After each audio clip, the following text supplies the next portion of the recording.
അതുകൊണ്ട് എന്താ കാര്യം? എത്രയോ ആളുകൾ പോകുന്നു, അന്ന് അയാൾ കൊള്ളക്കാരനാണോ? ആർക്ക് വേണമെങ്കിലും പോവാലോ. അല്ല, ഞാൻ ചോദിക്കട്ടെ, ആർക്ക് വേണമെങ്കിലും പോവാലോ. അന്ന് അയാൾ ഇങ്ങനത്തെ ഒരു കേസിൽ പെട്ടിട്ടുള്ള ആളല്ലല്ലോ. ആർക്കെങ്കിലും അറിയോ? അല്ല, ഞാൻ ചോദിക്കട്ടെ, അല്ലല്ല, മുഖ്യമന്ത്രിയുടെ കൂടെ നിന്നിട്ടുണ്ടല്ലോ അയാൾ. ഞങ്ങൾ മുഖ്യമന്ത്രിയെ പ്രതിയാക്കണമെന്ന് ഞങ്ങൾ ആവശ്യപ്പെട്ടോ? മുഖ്യമന്ത്രിയെ പ്രതിയാക്കണമെന്ന് ഞങ്ങൾ ആവശ്യപ്പെട്ടു. കടകംപള്ളി കൂടെ നിന്ന് ഫോട്ടോ എടുത്തതിൻ്റെ അല്ല പറഞ്ഞത്. കൂടെ നിന്ന് ഫോട്ടോ എടുത്തവരെയൊക്കെ ഒരാള് ഒരു കേസിൽ, ഒരു കൊള്ളക്കേസിൽ പ്രതിയായാൽ അയാളുടെ കൂടെ അയാളുടെ ജീവിതകാലത്ത് ഫോട്ടോ എടുത്തവരെയൊക്കെ പ്രതിയാക്കണമെന്ന് പറയാൻ ഞങ്ങൾ മണ്ടത്തിലൊന്നും പറയില്ല. അങ്ങനെയെങ്കിൽ ഞങ്ങൾ മുഖ്യമന്ത്രിയെ പ്രതിയാക്കണമെന്ന് പറയില്ലേ? മുഖ്യമന്ത്രി അയാളുടെ കൂടെ നിൽക്കുന്ന പടം ഉണ്ടല്ലോ, ഞങ്ങൾ പറഞ്ഞില്ലല്ലോ. എന്തുകൊണ്ടാണ് പറയാത്തത്? അത് ഞങ്ങൾ വിചാരിക്കുന്നില്ല മുഖ്യമന്ത്രി അതിൽ പങ്കാളിയാണെന്ന്. മുഖ്യമന്ത്രി പങ്കാളിയായത് എപ്പോഴാണ്? ഇവരെയൊക്കെ സംരക്ഷിക്കുമ്പോഴാണ്. അതാണ് ഞങ്ങൾക്ക് മുഖ്യമന്ത്രിയോടുള്ള പ്രശ്നം. മനസ്സിലായില്ലേ? അല്ലാതെ അവരൊക്കെ സ്വർണ്ണക്കൊള്ളയിൽ മുഖ്യമന്ത്രി പങ്കാളിയാണ് എന്ന് ഞങ്ങൾ പറഞ്ഞില്ലല്ലോ. കടകംപള്ളി സുരേന്ദ്രൻ അന്ന് ദേവസ്വത്തിൻ്റെ മന്ത്രിയാണ്, പൊളിറ്റിക്കൽ അപ്പോയിൻമെൻ്റാണ്, ദേവസ്വം ബോർഡ് പ്രസിഡന്റും എല്ലാം.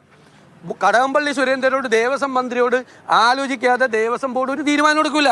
ശബരിമലയിൽ നടക്കുന്ന കാര്യങ്ങൾ ദേവസ്വം മന്ത്രി അറിഞ്ഞിരിക്കും. അപ്പോൾ ദേവസ്വം മന്ത്രിയാണ് ഉണ്ണികൃഷ്ണൻ പോറ്റിയെ അങ്ങോട്ട് അയച്ചിരിക്കുന്നത്. അത് ഈ SITയിൽ തന്നെ കൃത്യമായ തെളിവുകൾ അവരുടെ കയ്യിൽ കിട്ടിയിട്ടുണ്ട്. ഞങ്ങൾക്കറിയാം. ഞങ്ങളിപ്പോൾ എനിക്കെതിരെ കേസ് കൊടുത്തിട്ടുണ്ട്. കോടതി പറയുമ്പോൾ ഞാൻ ആ തെളിവുകൾ ഹാജരാക്കാം. കടകംപള്ളി സുരേന്ദ്രനും ഉണ്ണികൃഷ്ണൻ പോറ്റിയുമായിട്ട് ബന്ധമുള്ള എന്നുള്ളൊരു തെളിവുകളുണ്ട്. SITയുടെ കയ്യിൽ തെളിവുണ്ട്. മനസ്സിലായില്ലേ? അല്ലാതെ ഫോട്ടോ എടുത്തതിൻ്റെ പേരിലല്ല. ഫോട്ടോ എടുത്തതിൻ്റെ പേരിലാണെങ്കിൽ ഞങ്ങൾ മുഖ്യമന്ത്രിയുടെ പേര് പറയില്ല. മുഖ്യമന്ത്രിയുടെ പേര് പറയും.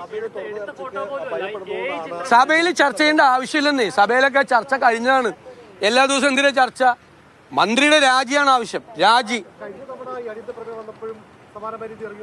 അല്ല, ഇതിനു മുമ്പ് ചർച്ച നടന്നിട്ടുണ്ടല്ലോ. ശബരിമല ചർച്ച ചെയ്താണ് നിയമസഭയിൽ. ഇനി ചർച്ച ചെയ്യേണ്ട ആവശ്യമില്ല.